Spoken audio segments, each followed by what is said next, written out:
Papa Dudut. Kung may buhay na patunay lang ng pagod, ako na yata yon, Papa Dudut. Hindi naman sa binabaliwala ko ang pagod at hirap ng iba, pero dahil kwento ko to ay hayaan nyo na lang din akong makapag-rants. Alam po ninyo, Papa Dudut, ay fan na fan talaga ako ng Barangay Love Stories noon pa man. Avid listener na ako ng programa ninyo since pandemic at talaga namang minamarathon ko po ang bawat kwentong ina-upload ninyo online hanggang ngayon. Tapos ay nangangarap ako na isang araw ay makapagsulat din po ako sa inyong istasyon at mapinin ninyong i-ere sa radyo.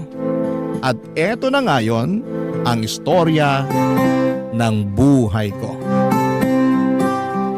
Nga pala, tawagin niyo na lamang po ako sa pangalang Asmira. 37 years old, taga Maynila. Magsisimula ang kwento ko 10 taon na ang nakakalipas.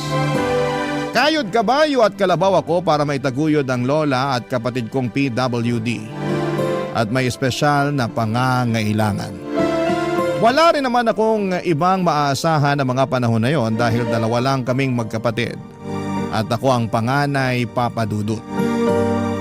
Kaya naman kailangan ko talagang magsikap ng husto kahit nakakapagod.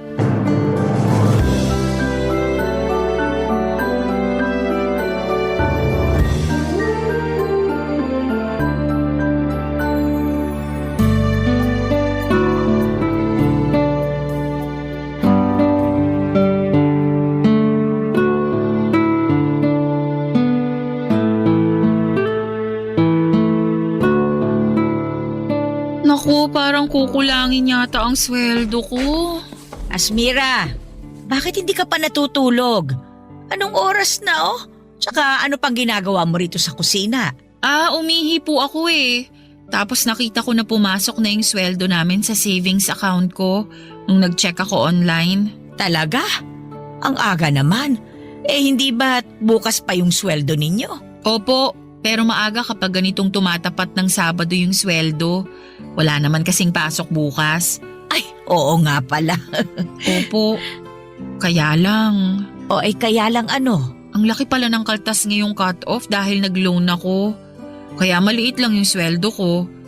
Nagbago pa naman yung bayaran ng kuryente. Sumakto ngayong linggo pa talaga yung due date.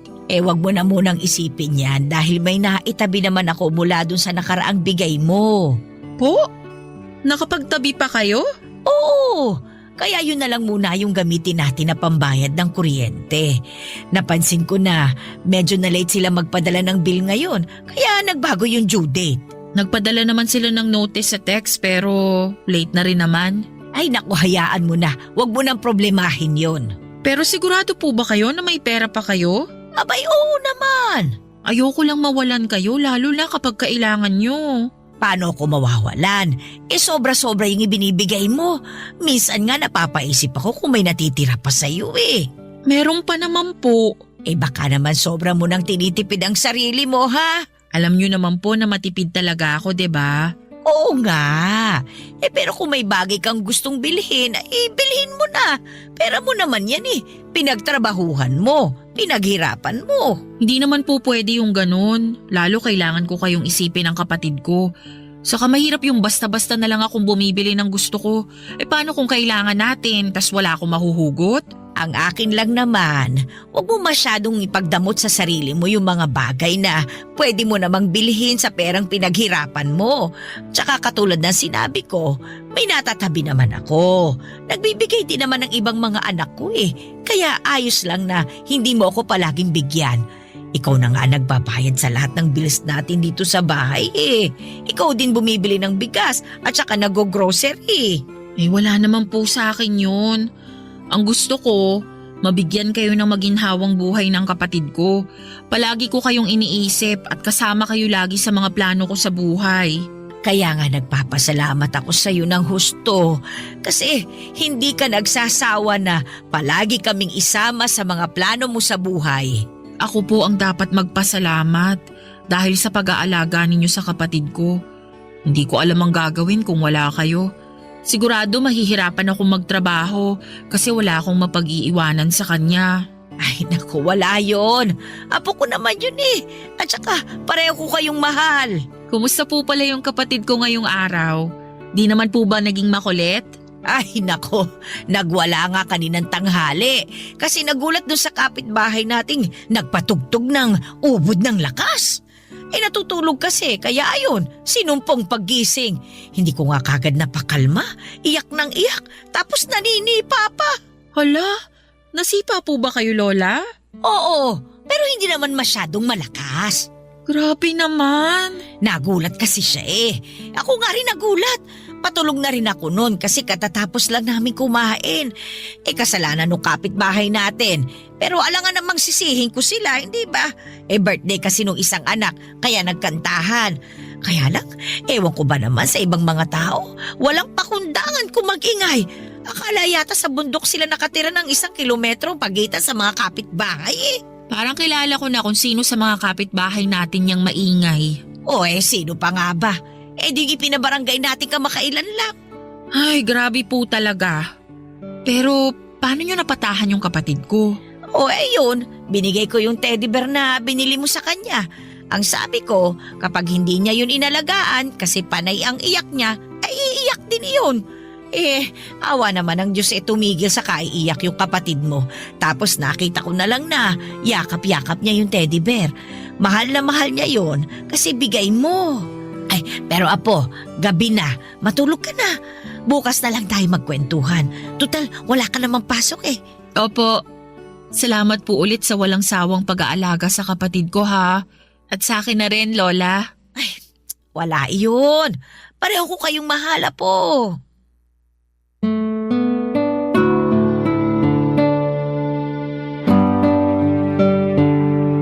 Papadudot maswerte kami dahil meron kaming lola na mabait at maalalahanin. Siya na ang tumayong nanay sa aming magkapatid noong naulila kami. Wala na kami mga magulang, parehong namatay sa sakit noong 16 years old pa lamang ako. Bale, pinaluwas kami ng lola namin na taga Maynila mula sa Abra para tumira kasama niya. Nanay siya ng mama namin na sinusuportahan na lamang ng iba niyang mga anak. Sakto dahil mag-isa na lamang si lola sa bahay nila matapos mamatay ni lolo ng mga panahong yon. Dapat magtatrabaho na ako pagdating namin sa Maynila ng kapatid ko, pero kinausap ako ni lola at tinanong kung gusto kong mag-aral. Meron pa naman daw siyang kaunting ipon at willing namang sumuporta sa akin ang isa kong tita na nasa abroad. Kaya naman sinunggaban ko na ang opportunity at kumuha ako ng kursong may kinalaman sa business na natapos ko naman. Fast forward, meron akong long-time boyfriend na mga panahong yon. Nagkakilala kami noong college at naging kami papadudot. Siya ang kasama ko sa lahat ng mahalagang parte ng buhay ko. Legal din kami sa mga pamilya namin at masasabi ko na siya talaga ang lalaking gusto kong pakasalan at makasamang bumuo ng pamilya. Kaya lang 2 beses na siyang nag-propose sa akin. Una ay noong 25th birthday ko at yung sumunod ay noong Valentine's Day ng 2014 papadudot.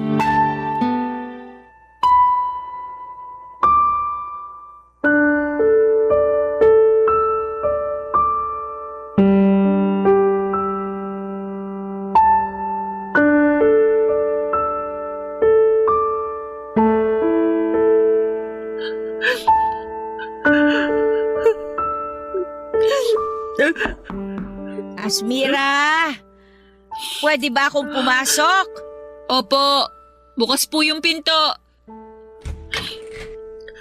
Ikaw pala yung naririnig kong umiiyak pagdaan ko sa pinto ng kwarto mo. Akala ko kasi guni-guni lang yun eh. Pero pinakinggan kong mabuti bago ako kumatok. Hindi naman po ako umiiyak. Napuwing lang po ako.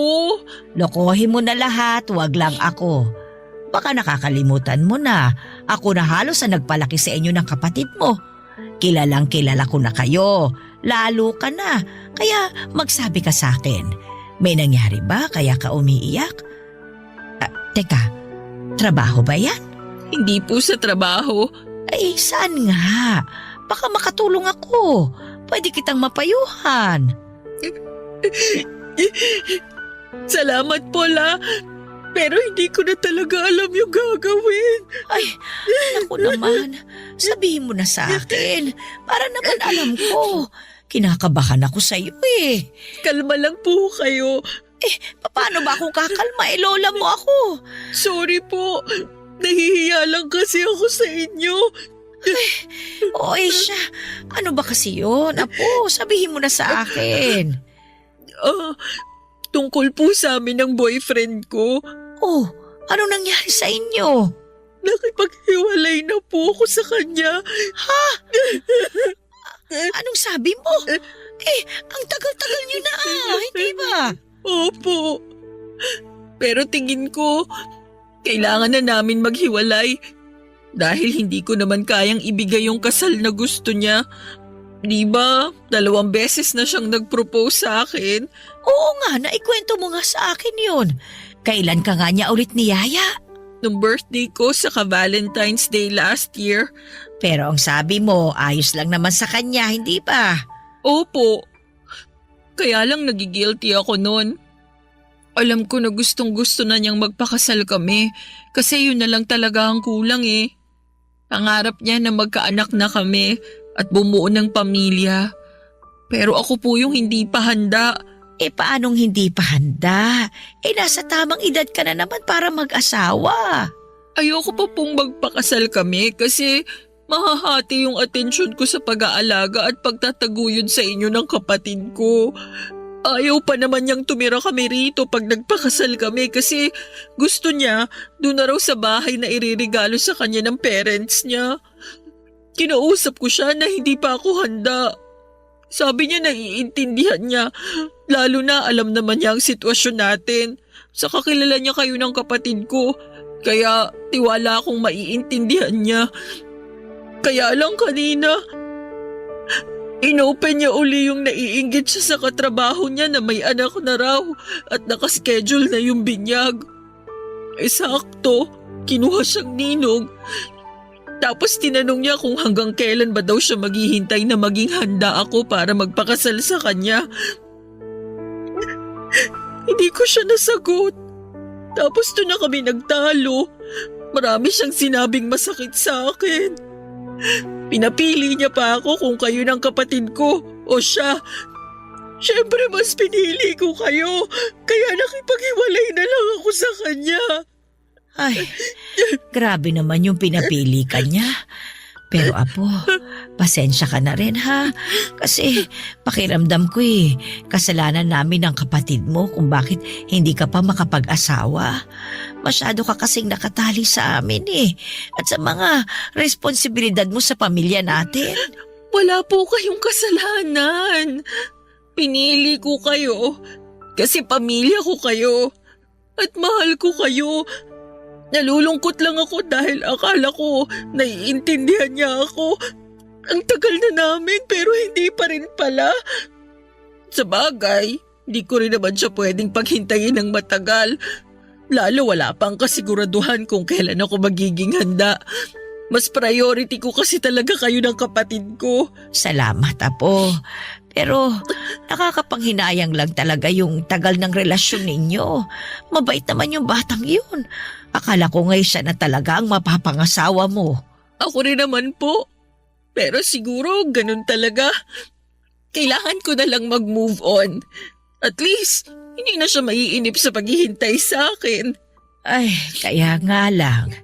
Hindi ko pa rin talaga mapigilang hindi malungkot. Kung nalulungkot kayo kasi mas pinili ko kayo ng kapatid ko kaysa sa kanya, wag na po. Sinasabi ko sa inyo na sa ngayon, hindi ko talaga priority ang pag-aasawa. Saka Lola, kung talagang mahal ka, hindi ka pa pipiliin, di ba? Kaya naisip ko na, baka sayang na nga yun para maghiwalay kami. Oo, mahal ko pa rin siya. Pero hindi sapat yung pagmamahal na yun para manatili pa kami sa relasyon. Hayaan nyo na, makaka-move on din naman po ako.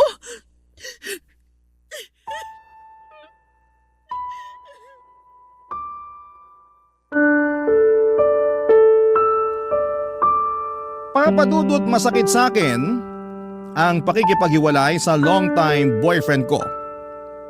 Pero wala naman ako magawa dahil gusto na niyang bumuo ng sariling pamilya.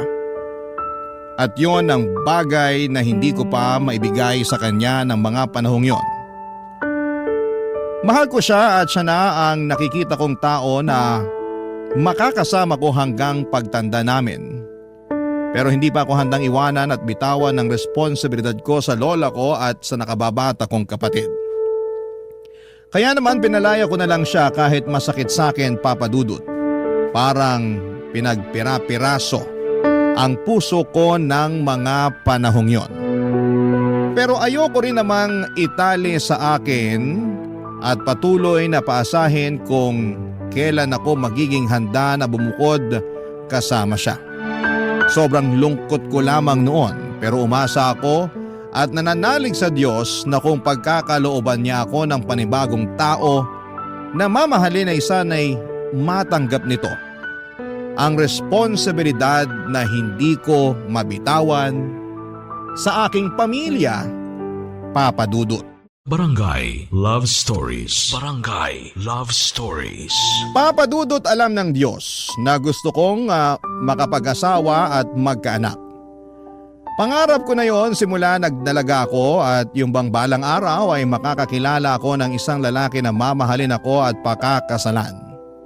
Kahit na hindi masyadong mayaman pero masipag, mapagmahal at mabuting padre de pamilya, ay ayos na po sa akin.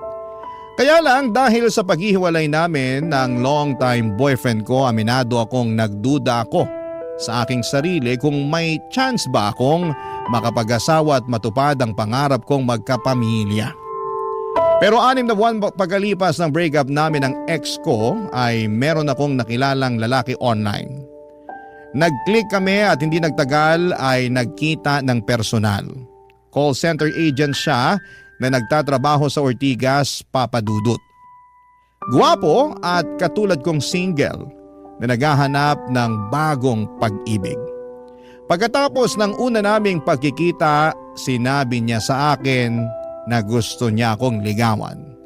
Bagay na pinayagan ko naman. 1 buwan na niya akong nililigawan nang magdesisyon akong isama siya sa bahay namin para ipakilala sa lola at kapatid ko. Okay naman yung naging pagkikita nila, kaya lang makalipas ang 1 araw ay mayroon pong nangyari, Papa Dudut.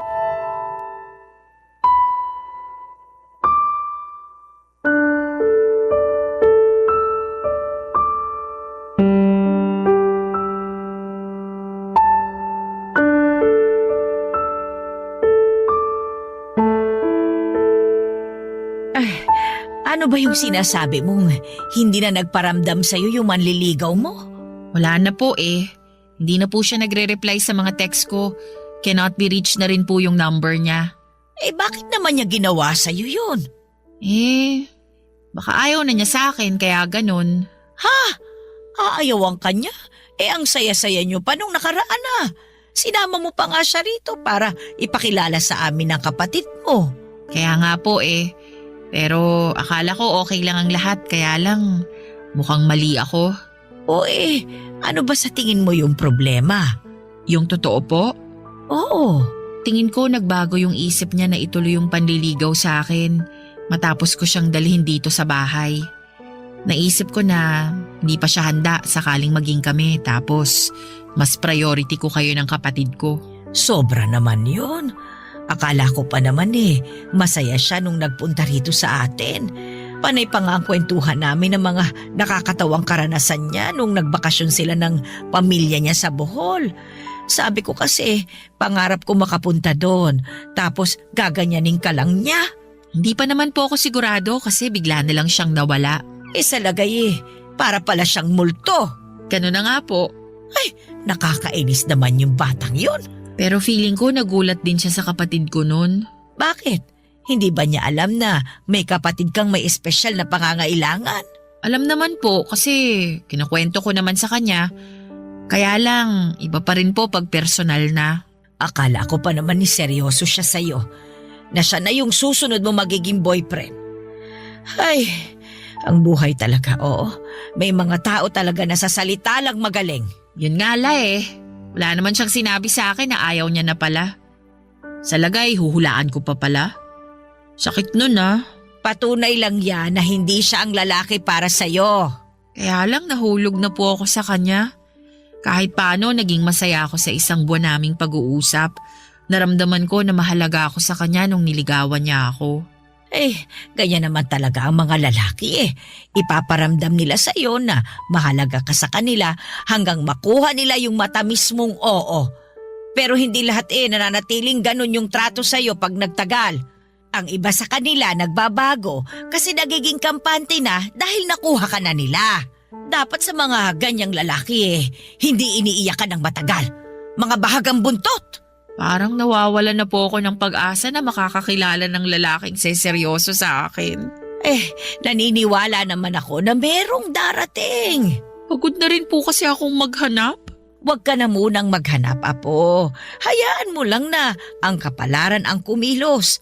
Naniniwala ako na kung para sa iyo ibibigay sa iyo. Tingnan mo nga kami ng lolo mo nung nabubuhay pa siya. Hindi ko yan gusto. Ayaw ko nga dyan kasi nuknuka ng yabang. Yung pala, siya yung lalaking nakatadhana na mapangasawa ko. Sa tinagal-tagal ng panahon, nakita ko na hindi naman pala mayabang ang lolo mong yun. Mabait siya, mapagmahal at maalalahanin. Hindi nga lang kagwapuhan pero pwede na. Lola naman May nagsasabi lang naman ako ng totoo. Sige po kayo, baka biglang magmulto si Lolo. Sabi niyo nun, gustong-gusto niya palagi na sinasabihan ng gwapo. Ay siya lang ba? Akala ko lahat ng mga lalaki gwapong-gwapo sa sarili. Grabe kayo. Biro lang. Tsaka biro lang din naman yung hindi kagwapuhan yung lolo mo. Kasi para sa akin, siya na yung pinakagwapo sa lahat. Totoo rin naman po. Kaya nga, nalungkot din talaga ako nung namatay siya Pero mabuti na lamang at dumating kayo ng kapatid mo sa buhay ko. Sabi ko nga sa sarili ko, hindi pa rin ako hahayaan ng Panginoon na maging mag-isa. Hindi po kayo mag-iisa hanggat nandito ako at ang kapatid ko. Pangako ko po yan la. Pero hindi naman kita pinagbabawalang mag-asawa ha? Hindi ka na rin naman bumabata. Ilang taong ka na nga ba? Ay, wala pong tanungan ng edad. Hindi naman halata, Apo. Mukha ka pa rin namang 16 anyos. Bulero ka, Lola. Hindi bintangera. Pero seryoso po. Salamat po kasi nandyan kayo para may makausap ako. Lalo na sa mga ganitong pagkakataon. Kahit na malungkot yung nangyari sa naunsyami kong love life, masaya naman ako dahil kasama ko pa rin ang pamilya ko. Para sa akin, kayo po ang mas mahalaga.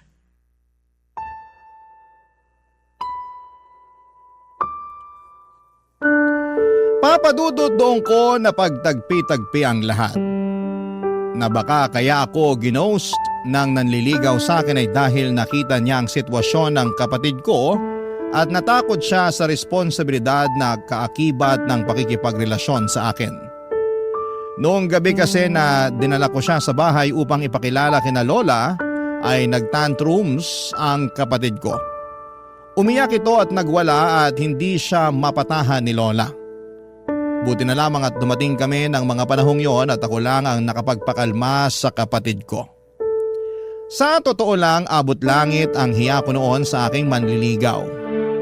Kasi kahit na hindi niya sabihin ay kita ko sa ekspresyon ng mukha niya na nagulat siya ng gusto. Nandun rin yung takot dahil baka noon lang din siya nakaengkwentro ng ganong senaryo. Pero una pa lang naman ay sinabihan ko na siya na meron akong kapatid na may espesyal na pangangailangan.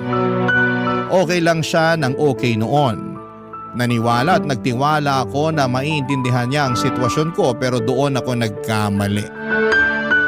At kahit na hindi pa nagiging kami ay nasaktan pa rin po ako.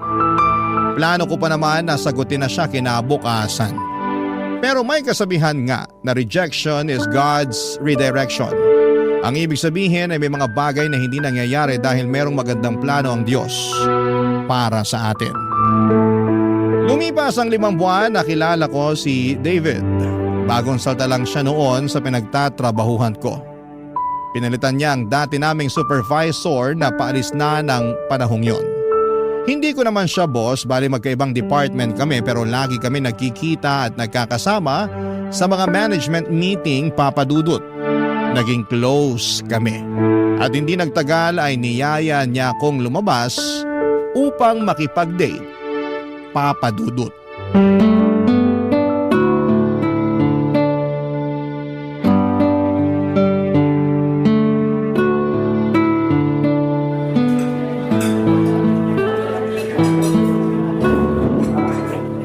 Naku, ang sosyal naman dito sa restaurant na pinagdalhan mo sa akin, David. Di ba, sabi ko gusto kita i-date? Siyempre, naghanap talaga ako ng magandang restaurant na pwede kong pagdalhan sa'yo. Seryoso ka pala talaga sa sinabi mo na gusto mong mag-date tayo? Oo naman. Pareho naman tayong single. Kumbaga, walang sabit. Saka, hindi naman kita yayain kung wala akong dahilan. Anong dahilan? Alam ko na hindi pa matagal simula nung nagkakilala tayo. Pero napalapit ka na sa akin. Yung totoo? Nagustuhan na kita nung unang araw pa lang na nakita kita. Maraming bagay yung hinangaan ko sa'yo. Lalo na sa pagiging profesional at magaling mo sa trabaho natin. Napaka-passionate mo sa mga bagay na ginagawa mo.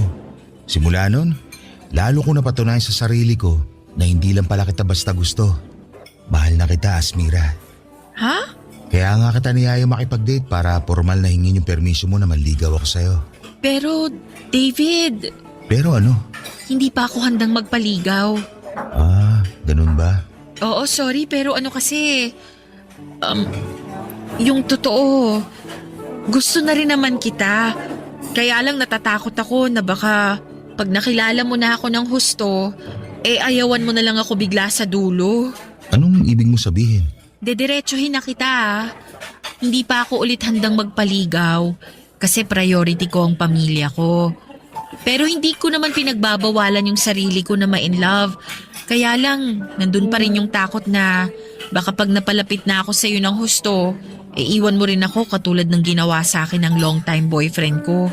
At nung naunang manligaw sa'yo, iniwan nila ako kasi hindi nila matanggap yung responsibilidad ko sa lola at kapatid ko na may special needs.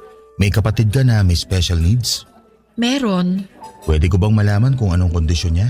May cerebral palsy siya simula pagkabata at ako na yung nag-alaga sa kanya. Nung namatay ang mga magulang namin, tumira kami sa lola namin na taga Maynila. Siya ang nagbabantay sa kapatid ko tuwing nasa trabaho ako. Kaya nga malaki ang pasasalamat at utang na loob ko sa kanya. Kaso tumatanda na siya, humihina na ang katawan niya. At natatakot ako na baka isang araw hindi na niya kayanin na alagaan ang kapatid ko. Kaya nga nung hiniwalayan ako ng ex ko at ginost ng manliligaw ko, na-realize ko na saka na lang ako papasok sa relasyon. Unfair din naman kasi nabigyan ko sila ng responsibilidad sa pamilya na hindi ko mabitawan. Kaya sorry talaga kung hindi ko matatanggap yung panliligaw mo. Ngayon, mas naiintindihan ko na yung pinanggagalingan mo. Mahirap magkaroon ng responsibilidad na ganyan kabigat. Oo, pero hindi naman ako nagrereklamo kasi mahal ko yung kapatid at lola ko. Sa totoo lang, inspirasyon ko yung kapatid ko kung bakit ako nagsisikap sa buhay. Gusto kong magtrabaho ng magtrabaho para may pampagamot ako sa kanya. Gusto ko rin mag-ipon ng pera para pagdating ng araw, hindi kami mahirapan ni Lola sa pag-aalaga sa kanya. Plano ko kasing kumuha ng private nurse na titingin sa kanila ni Lola. Naniniwala ako na matutupad mo ang mga pangarap mo. Ngayon pa lang, sobra mo na ako napabilib. Salamat, David. Pasensya ka na ulit kung nireject kita ha. Ayos lang naman. At least, naging honest ka kaya magiging honest ulit ako sa'yo. Ano yun? Anong ibig mong sabihin? Hindi nawala yung nararamdaman ko para sa'yo. Dahil sa mga sinabi mo sa akin, mas lalo lang kitang minahal. Alam ko na hindi ka pa handa na tumanggap ng bagong pag-ibig sa ngayon. Pero handa naman ako maghintay na dumating yung araw na yon. Pero baka mapagod ka. Saka ayoko naman na sa akin lang umiikot ang mundo mo. Lalo kung pwede ka naman makipag-date at manligaw ng ibang babae. Malay mo, sila pala ang totoong para sa'yo at hindi ako. Papa Dudut, maaga pa lamang ay sinabi ko na kay David na meron akong kapatid na may special needs. At medyo challenging itong i-handle lalo na tumatanda na rin ang lola namin. Isa yon sa dahilan kung bakit hindi pa ako handang mag-asawa. Kapag bumukod na kasi ako at bumuo ng sariling pamilya kasama ang asawa ko, ay maiiwan ang kapatid ko sa lola namin. Naging open ako kay David tungkol sa estado at disposisyon ko para hindi na siya umasa na maibabalik ko ang pagmamahal niya. Sa totoo lang, nalungkot ako, Papa Dudut, dahil napalapit na rin sa akin si David. Mabait kasi siya, masayang kasama at gentleman. Kaya lang, ayoko namang hayaan ang sarili ko na mahulog sa kanya ng husto. Tapos sa dulo ay iiwanan niya lamang ako katulad ng ginawa sa akin ng ex-boyfriend ko at manliligaw ko noon. Papa Dudut, ayoko na ulit masaktan. Kaya naman nag-focus na lamang ako sa pagtataguyod ng aking sarili at ng aking pamilya. Sila ang mahal ko at sa kanila ako dapat na mag-focus, Papa Dudut. Barangay Love Stories. Barangay Love Stories. Papa Dudut, Valentine's Day ng 2016 ang dalhan ako ni David ng isang malaking bouquet ng red roses. Gulat na gulat ako dahil wala naman akong inaasahan sa kanya ng mga panahong yon. Nagkasundo na lamang kasi kami na maging magkaibigan lalo na at hindi pa ako handang magkaroon ng panibagong karelasyon. Tinanggap ko na lamang na baka hindi na ako makapag-asawa pero pinangako ko naman sa sarili ko na bibigyan ko ng maganda at komportabling buhay ang lola at kapatid ko. In fact, pinag-iisipan ko na nga na mag-abroad noon. Kaya lang nagbago ang lahat matapos akong bigyan ni David ng mga bulaklak. Sa sulat na kasama noon, nakasaad na gusto niya akong makadate. Pumayag ako at kinagabihan ay pumunta kami sa isang restaurant sa Quezon City na noong ko lang napuntahan sa tanang buhay ko. Pagkaupo namin sa pinareserve niyang mesa ay nag-thank you sa akin sa David dahil pumayag ako makipag-date sa kanya. Sa isip ko ay date lang naman, wala namang masama doon. Pero alam ko naman na niloloko ko lang ang sarili ko na higit pa talaga sa pagkakaibigan ng nararamdaman ng dalawang tao na lumalabas during Valentine's Day. Pero hinayaan ko na lang at in-enjoy ang bawat sandali. At bago niya ako ihatid sa amin ay sinabi niya na hindi niya raw ako kayang maging kaibigan lang. Na naintindihan niya ang responsibilidad ko sa pamilya ko at handa siyang tulungan ako lalo na sa pag-aalaga sa aking kapatid. Kung hindi niyo na itatanong, may pamangkin si David na meron ding espesyal na pangangailangan. Anak yon ang kaisa-isa niyang ate at siya ang nag-alaga rito simula pagkabata. Kaya naman pamilyar si David sa pag-handle sa mga ganong klase ng sitwasyon. Pero hindi pa rin ako kumbinsido kaya pinapunta ko siya sa bahay kinabukasan upang ipakilala sa lola at kapatid ko. At doon ko nakita na nagsasabi siya ng totoo. Dahil bukod sa akin ay siya lang ang nakapagpaamo sa kapatid ko noong sinumpong ito at ayaw tumigil sa pag-iyak. Kung hindi naman sinusumpong ang kapatid ko ay magkasundo sila ni David, Papa Dudut. Unti-unti ay lalo akong nahulog sa kanya hanggang sa pumayag na akong magpaligaw. 1.5 buwan ang nagdaan nang sagutin ko si David.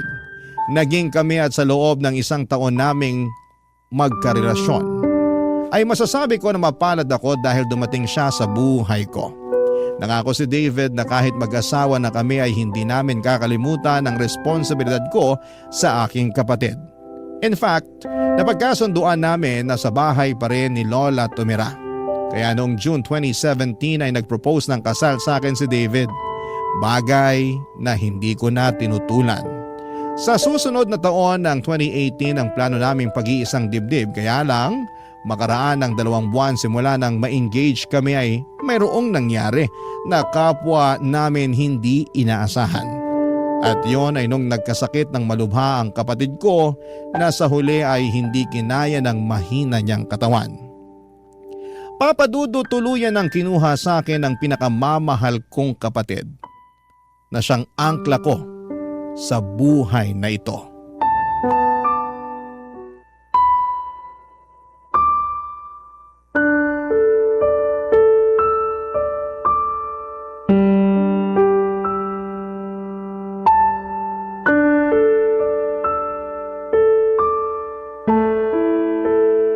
Asmira, ilang araw ka na hindi kumakain.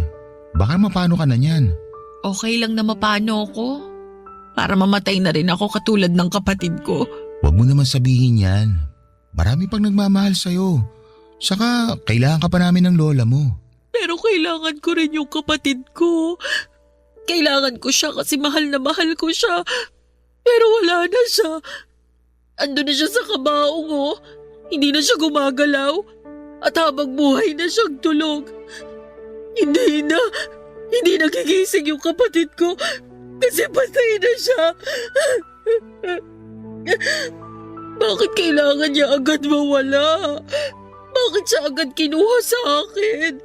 Inaalagaan ko naman siya. Ginawa ko naman lahat. Hindi ko rin alam ang sagot sa tanong mo.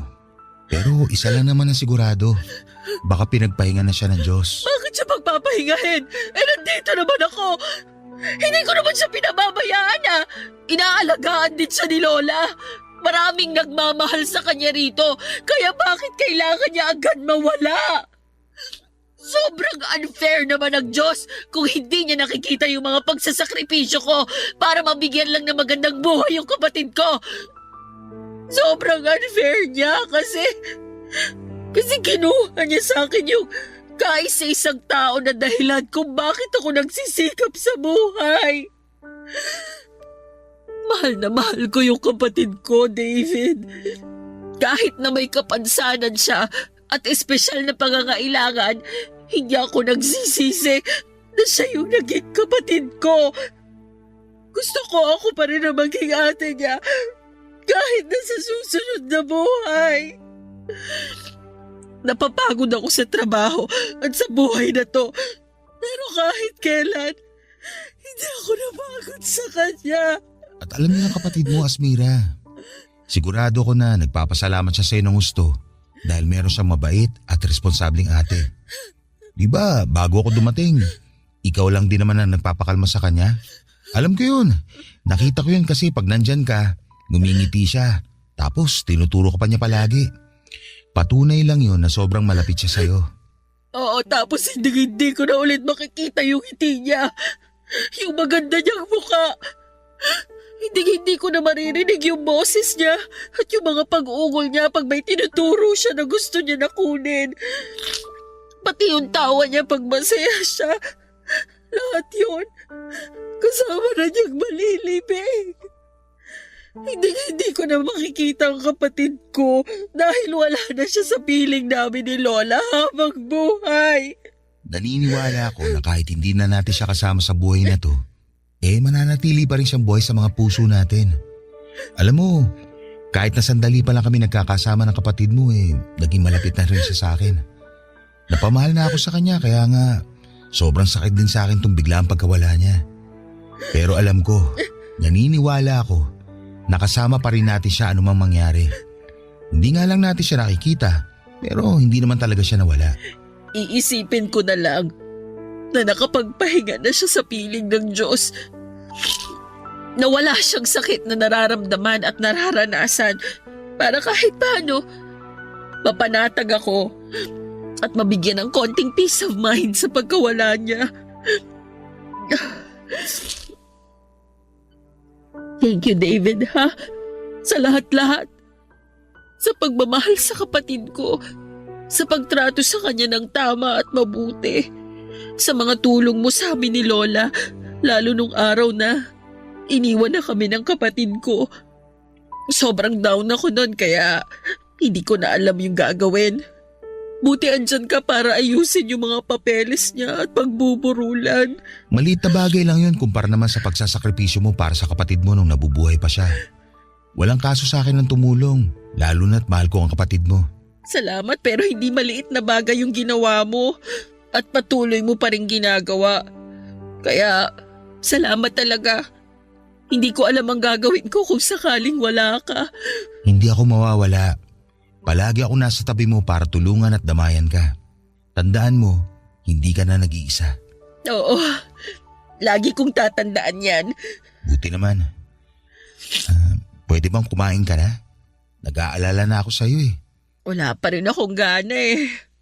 Pero sige, susubukan ko. Kakain ako kahit konti.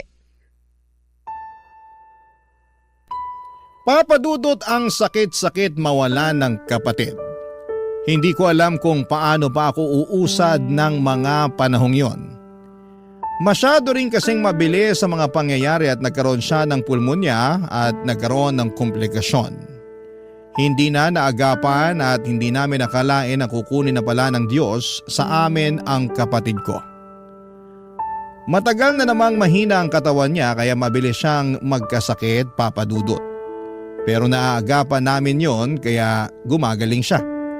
Kaso sinabi na rin ng doktor na kusa nang bumigay ang katawan ng kapatid ko at wala na akong nagawa nung agawin siya ng kamatayan. Pakiramdam ko po noon ay gusto ko na rin mamatay lalo't wala na ang angkla ko. Sa totoo lang kahit minsan ay nakakaramdam ako ng pagod sa pag-aalaga at pagtataguyod sa kapatid ko ay mahal na mahal ko pa rin siya. Siya ang inspirasyon ko at dahilan para magpatuloy sa buhay. At nung nawala siya, pakiramdam ko ay nawala na ako ng direksyon sa buhay at pag-asa na makakausad pa. Pero buti na lamang at nandyan sina Lola at David. Naging sandalan ko sila sa oras na nangihina ko gawa ng pagkamatay ng kapatid ko. At kapag gusto ko nang bumigay, yung pagmamahal ni David ang nagsisilbi kong lakas, papadudot. Sa pagpapatuloy ng aming relasyon ay natuloy pa rin ang kasal namin ni David noong 2018 at tumira kami sa bahay ni Lola at nangako na aalagaan siya. Hindi nagtagal ay nabuntis ako. Masayang masaya kami ni David dahil magiging magulang na kami. Kapwa excited kami at kabado na rin, kaya lang habang ipinagbubuntis ko ang panganay namin ay muli kaming sinubok ng kapalaran. Matapos matuklasan sa isang masusing pagsusuri na mayroong Down syndrome ang magiging anak namin, papadudot.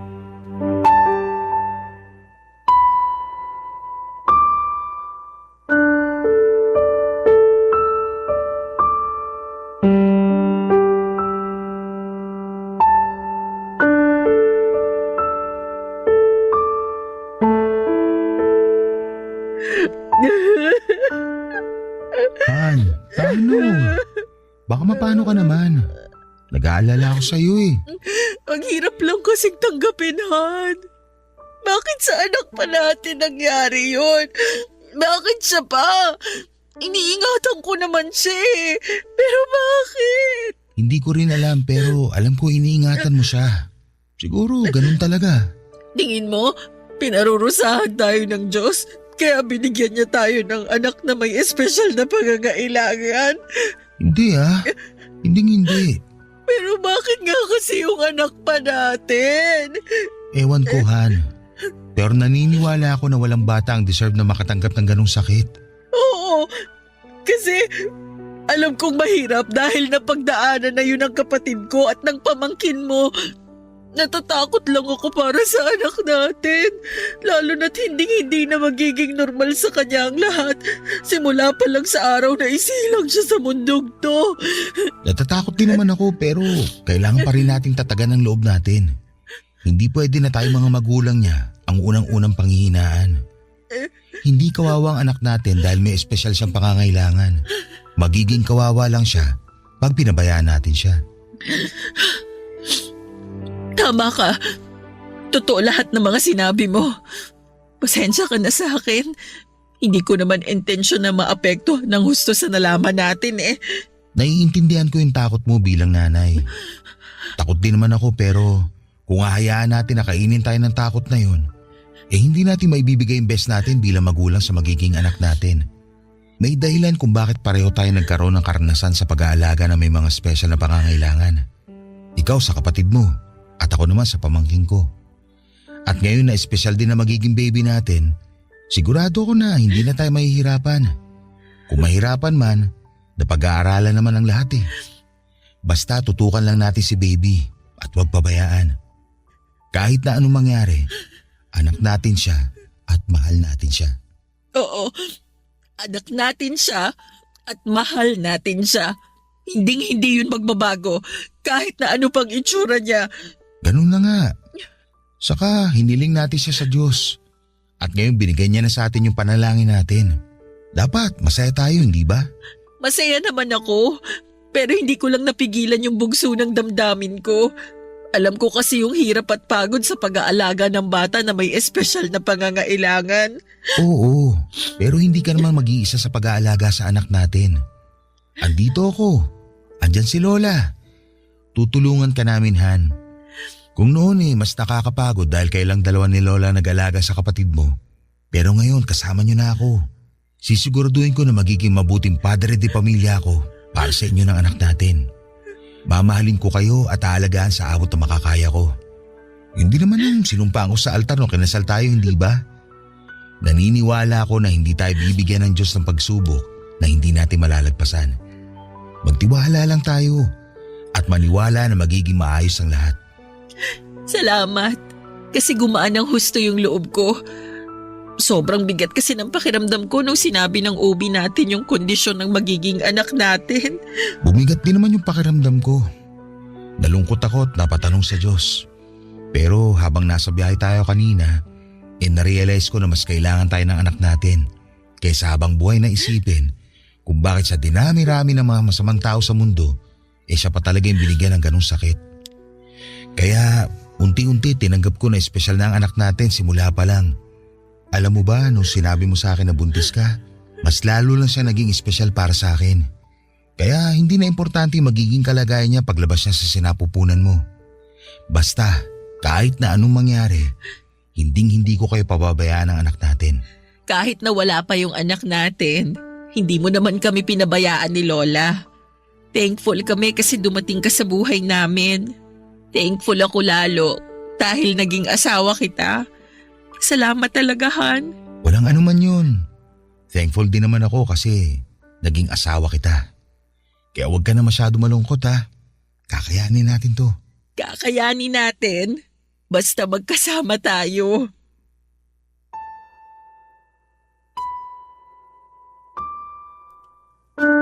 Papadudot walang pagsidlan ang pagpapasalamat ko sa Diyos.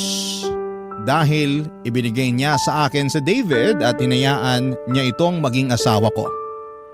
Napakapalad ko sa kanya dahil hindi lang siya mabuting asawa kundi responsable ding padre di pamilya. Dahil nandyan siya ay mas gumaan ang lahat sa akin. At alam ko na wala akong hindi kakayanin dahil nasa tabi ko lamang ang lalaking pinakamamahal ko. Totoo nga ang sinabi ni Lola na kusang darating ang tao na para sa iyo pag hinayaan mong gumawa ng paraan ng kapalaran. Tungkol naman sa baby namin, pinanganak namin siyang may Down syndrome. Pero kahit na may espesyal siyang pangangailangan ay malusog ang anak namin. At simula pa lang noong araw na isinilang ko siya ay marami na ang nagmahal sa kanya. Sa kasalukuyan, kami ni Lola ang magkatuwang sa pag-aalaga sa anak namin ni David habang nasa abroad ang mister ko.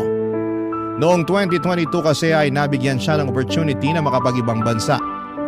Ako naman ay nag-work from home sa gabi bilang virtual assistant. Nakakapagod magtaguyod ng anak na may espesyal na pangangailangan pero kahit kailan. Hindi po ako napagod na maging nanay niya. Para sa akin, biyaya siya ng Diyos. Katulad ng kapatid ko na espesyal din sa puso ko.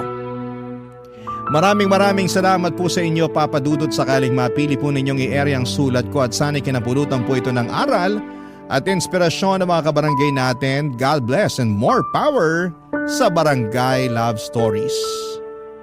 Number 1 po kayo sa aking puso. Ang inyong forever kapuso at kabarangay, Asmira. Dear Papa Dudut, naalala mo pa ba ang unang nagpatibok ng puso mo? Kasi ako, oo. Ako nga pala si Jerry, 35 years old at gusto kong ibahagi sa inyo ang kwento ng first love ko. Siya si Mitch, mas matanda siya ng 5 taon sa akin. Pero hindi naging hadlang ang aming mga edad para magkaroon ng katuparan ang aming pagmamahalan. 18 anyos ako nang una ko siyang makita. Kabatch at katrabaho siya ng ate ko. Minsan ay inimbitahan siya ni ate nila sa bahay namin. Iba na agad ang naramdaman ko nang magtama ang aming mga mata. Nakatambay sila noon sa sala at ando naman ako sa kusina, Papa Dudut. Kitang-kita namin ang isa't isa. Panay ang sulyap niya sa akin at iba ang sulyap na yon. Palihim din niya ako giningitian tuwing tumatalikod si ate sa kanya. Ako naman ay panay ang daan ko sa sala kahit wala naman akong pakay doon. Nakahalata nga si ate nila at namula ako sa hiya nang tanungin ni ate kung bakit ba ako daan ng daan sa sala. Napangiti na lamang si Mitch. Doon na nawala ang hiya ko bigla. Sa mga sumunod na araw ay napadalas na nga ang pagdalaw ni Mitch sa bahay namin, Papa Dudut. Mas lalo tuloy akong nagkagusto sa kanya. Doon na rin kami nagsimulang maging malapit. Kinuha niya ang number ko at agad ko naman yung ibinigay.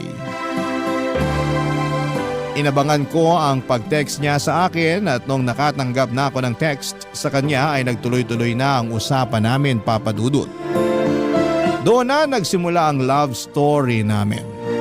Niligawan ko siya at sinagot niya ako. Nilihim namin yon noong una dahil hindi namin alam kung paano ipapaliwanag kay ate nila na kami na. Nahuli lamang kami nang mabasa ng ate nila ang love letters na pinapadala sa akin ni Mitch.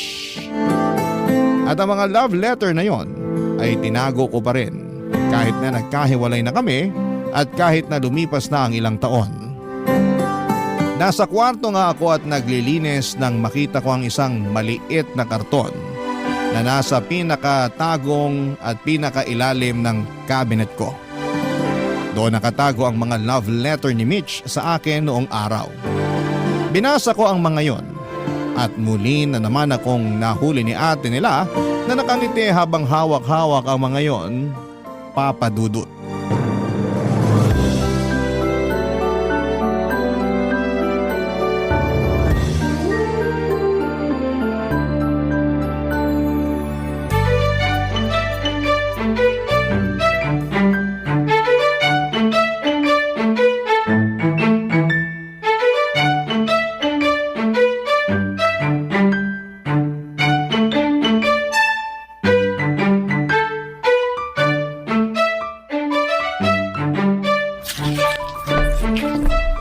Hoy Jerry, tama ba yung nakikita ko?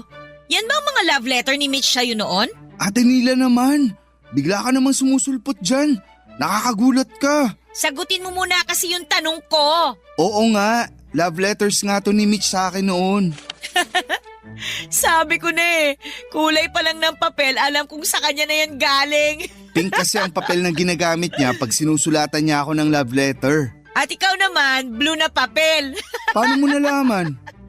Kala mo ba ikaw lang ang nahuli ko? Hoy, nahuli ko rin kaya si Mitch noon na binabasa ang mga love letter mo. Nakangiti ba siya? Kinikilig?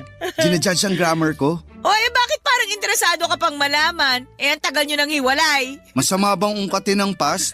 Kung hindi naman makakatulong sa present, bakit pa? Gusto ko lang naman malaman. Closure, kumbaga. Oh, may naalala naman ako sa closure na yan. Ang talas talaga ng memory mo kahit 40 ka na ha? Hoy, para sabihin ko sa'yo, naaalala ko pa lahat na nangyari sa inyo ni Mitch. Ako kaya ang sumbungan niya ng mga kapalpakan mo. Pumalpak ako sa kanya? Hihiwalayan ka ba niya kung hindi? Ang sakit naman. Totoo naman kasi Wala na ako ibang ginawa kundi makinig sa mga reklamo niya sa'yo. Ako nga nagsabi na iwan ka na niya eh. Sabi ko na kasalanan mo talaga kung bakit kami natapos. Ako nga yung nagsabi sa kanya na makipaghiwalay na sa'yo. Ate naman. Wait naman kasi, hindi pa kasi ako tapos. Sinabi ko yun sa kanya pero ayaw niya. Hindi ka raw niya kayang iwan. Mahal na mahal ka kaya ni Mitch noon. Talaga? Sinabi niya yun? Kinilig ka naman. Nagtataka lang ako. Kasi kung mahal na mahal niya ako, bakit bigla niya akong iniwan nun? Gano'n naman talaga eh. Hindi porket mahal ka, hindi ka naiiwan. Nasaktan din kaya siya nung iniwan niya ako? Hindi porket siya ang nang iwan, hindi na siya nasaktan. Kung alam mo lang kung paano ko siya kinomfort nung gabing nakipag-break siya sa'yo. Ay, bakit ngayon mo lang sinabi sa akin to? E di sana umabol pa ako sa kanya. Iyan ang dahilan kung bakit siya nakiusap na wag kong sabihin sa'yo kasi alam niyang hahabulin mo pa siya. Kapatid mo ako. Dapat sa akin ka pumanig. Dapat doon ka sa alam mong makakabuti sa akin. Tama naman, doon ako sa makakabuti sa'yo. Kaya nga hindi ko na rin sinabi sa'yo eh. Nakita mo kung paano ako nasaktan at nasira nung iniwan niya ako. Yun yung isang bagay na kailangan mong pagdaanan para maging matatag ka. O di ba matatag ka na ngayon? Pero natanong mo ba kung masaya ako?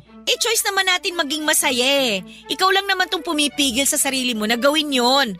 Ang higpit pa rin kasi ng hawak mo sa kanya. Ang tagal niya nakawala sa'yo eh. Nakabitiw na ako sa kanya no. Talaga ba?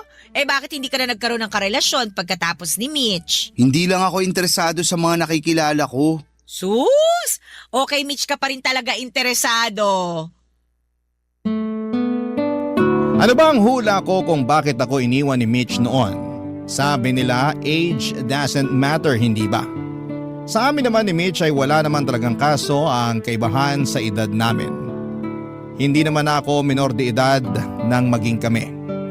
Oo, at 5 taon ang tanda niya sa akin pero hindi yon nahalata sa amin, Papa Dudut. Magaling kasi kaming magdala. Pero hindi yon nakita ng ibang tao sa paligid namin. Mga taong ayaw sumuporta at gusto lang lagi ang mangpuna.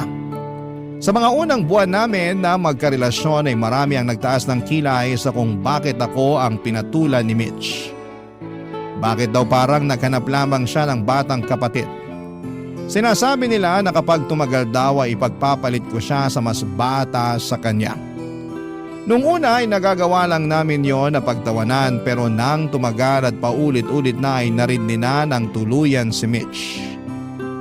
Dahil nga sa patong-patong na mga nang-i-issue sa aming dalawa ay naapektuhan na ng tuluyan si Mitch. Kaya kahit konting pagkakamali ko sa relasyon namin ay lagi na lamang niyang pinagdidiinan ng mga yon at pinapansin. Nung una ay sinubukan ko namang unawain dahil alam kong higit kanino man ay siya ang pinaka-apektado. Kaya lang, Papa Dudut, ay napapagod din ako at nauubos ang pasensya tulad ng ibang tao. Umiiwas na ako sa kanya sa tuwing mainit ang ulo niya sa akin dahil sa mga maliliit na bagay at pagkakamali ko. Doon siya mas lalong naggalit sa akin. Gusto ko lang namang makaiwas sa away namin pero minasama ata niya ang mga yon. Iyon nata ang naging dahilan para hiwalayan niya ako. Ata. Hindi ako sigurado dahil hindi naman niya klinaro sa akin noong tinapos na niya ang relasyon namin, Papa Dudut. At kahit lumipas na ang ilang taon ay hindi pa rin yun naging klaro sa akin.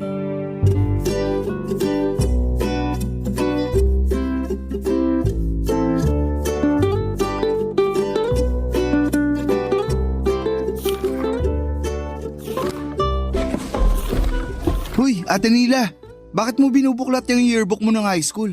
Masama ba? Ikaw nga binuklat mo yung mga love letter ni Mitch sa'yo eh. Ginudge ba kita? Oo kaya, Di sorry. Ikaw kasi, na-curious ako bigla sa past. Napaharap tuloy ako sa yearbook ko. dami mo sigurong naaalalang memories no? Ilang libo ka mo. Para akong bumalik sa pagkabata eh. Bigla ako naalala yung ex mo. Patingin nga ng picture niya. Si Ramon? Ay naku, wala na rito, ginupit ko na. Walang lugar mga manloloko sa yearbook ko, no? Bitter ka pa rin ba? Ilang taon na rin naman, patawarin mo na. Tanungin kita, kapag nalaman mo bang niloko ka ni Mitch noon, mapapatawad mo ba siya? Teka, niloko ba niya ako? Hypothetical question lang naman kasi, ano ba? Hindi nga, niloko ba niya ako? Kaya ba niya ako iniwan? Ay, Hindi kanya niloko, no? Seryoso siya nun sa'yo. Kahit na ang daming pogi at kaedad niya ang lumapit sa kanya dati, ikaw pa rin ang gusto niya. Hindi ko nga alam kung anong meron sa'yo, bakit baliw na baliw si Mitch sa'yo noon eh. Ikaw lang naman tong walang bilib sa kapugian ko eh. Mas bilib ako sa kayabangan mo. Huwag ka nga masyadong bilib sa itsura mo. Kung alam mo lang kung gaano kagwapong naging boyfriend ni Mitch nung high school kami, no? Manliliit ka talaga na parang pasensya ko sa'yo. Thank you sa pangdadaw ng confidence ko ha. Mabuti ka talagang ate. Galing! Binabagsak ko lang yung kayabangan mo. Aba, Patingin nga ng mga naging boyfriend ni Mitch dati. Ako ang husga. wag na. Baka lalo ka lang manliit. Patingin na, dali. Sige, gusto mo talaga ha? Oh, sige. Oh, ito, nakikita mo tong tisoy na to. Valedictoria namin nung high school to.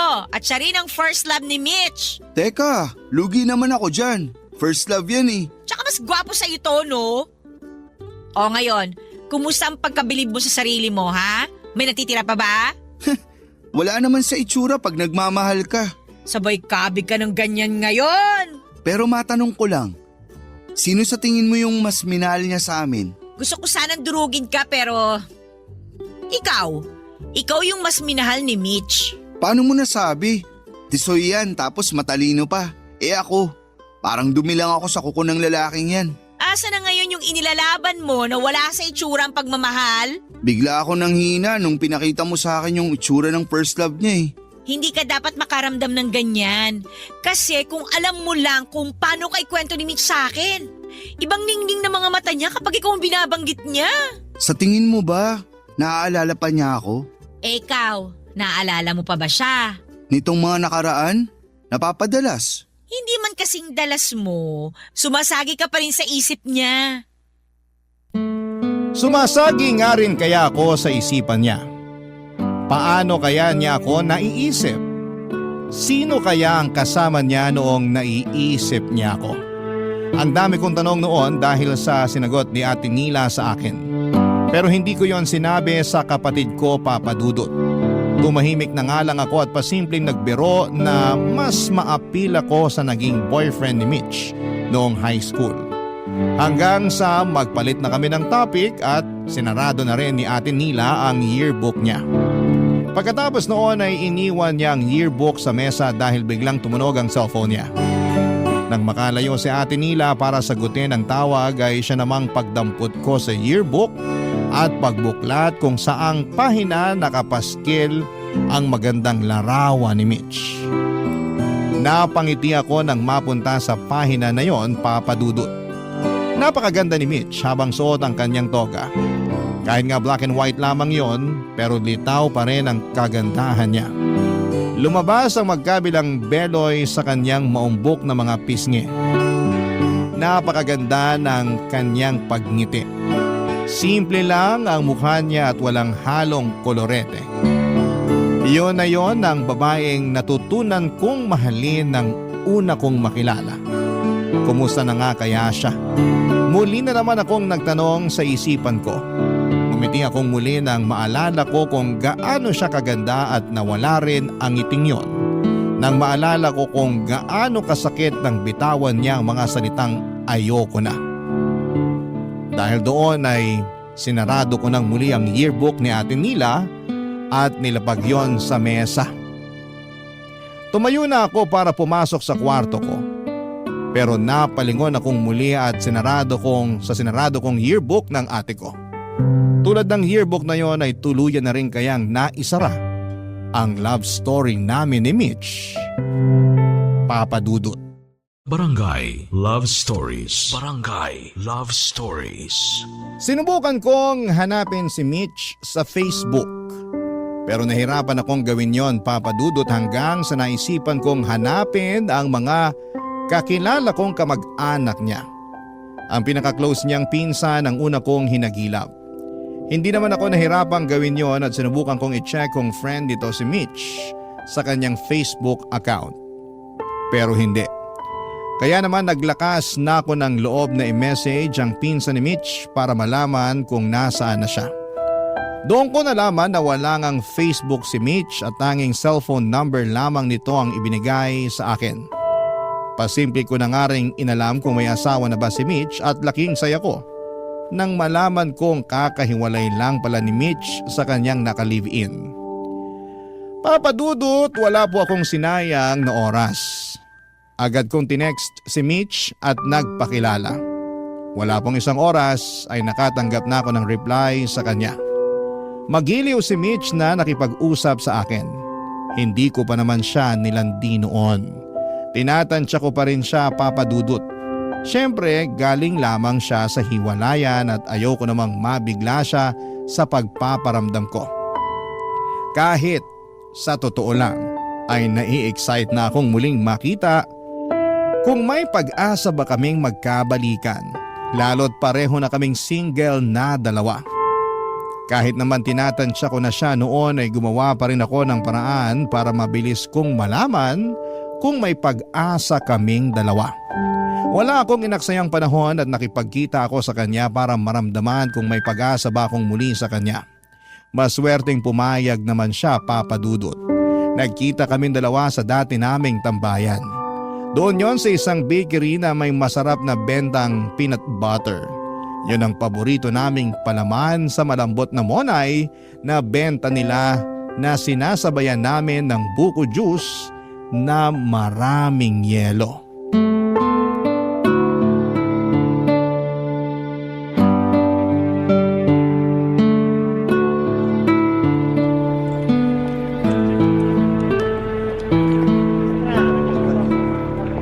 Grabe! Iba talaga ang lasa ng peanut butter dito. Ang creamy, nakakamiss. Sana all namimiss.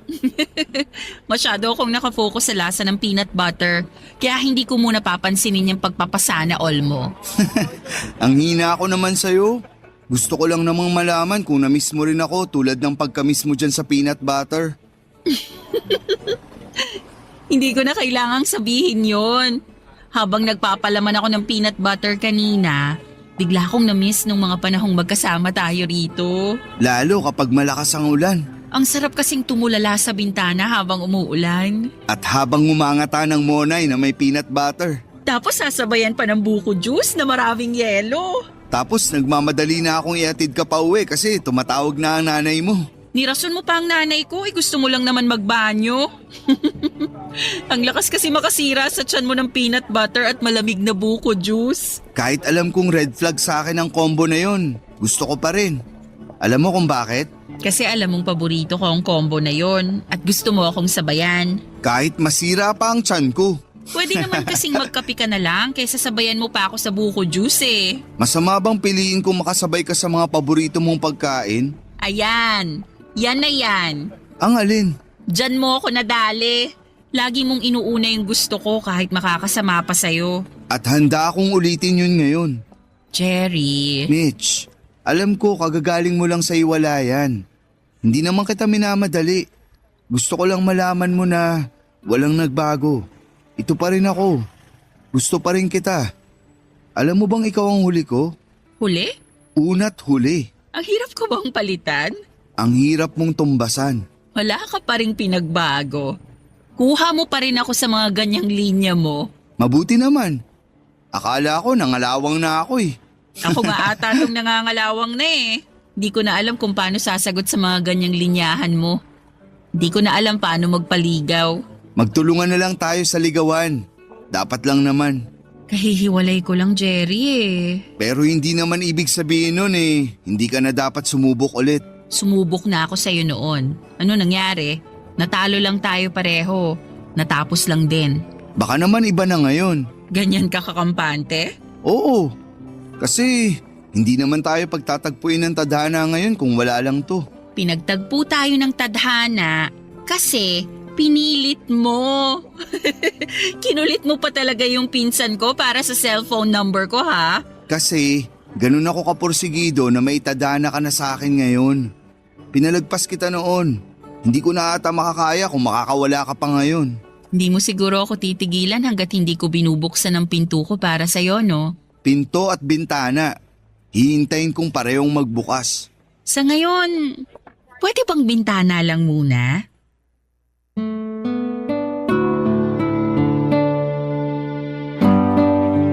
Tumitig si Mitch sa akin at saka nilapatan ng ngiti ang huli kong sinabi.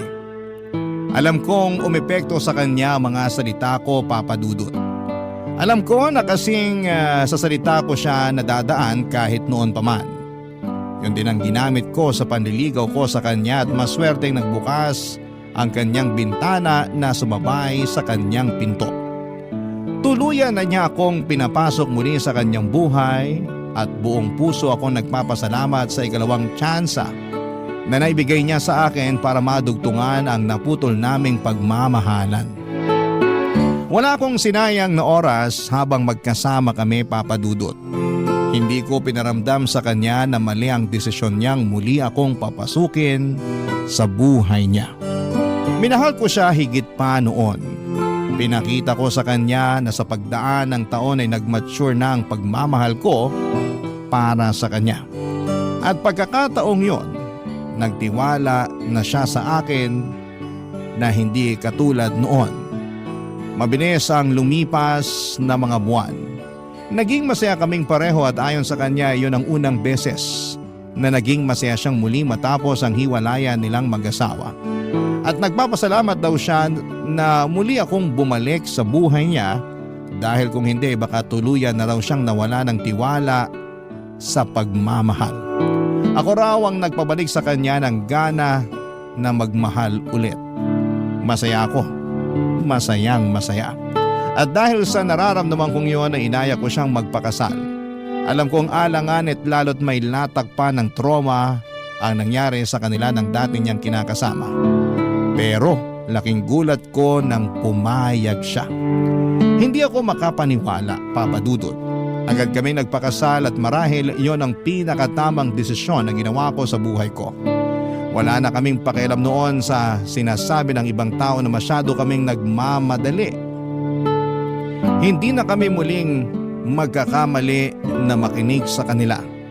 Dahil nung minsang hinayaan naming magbigay sila ng opinyon sa relasyon namin, kapwa po kami nasira. Kami nagkalayo.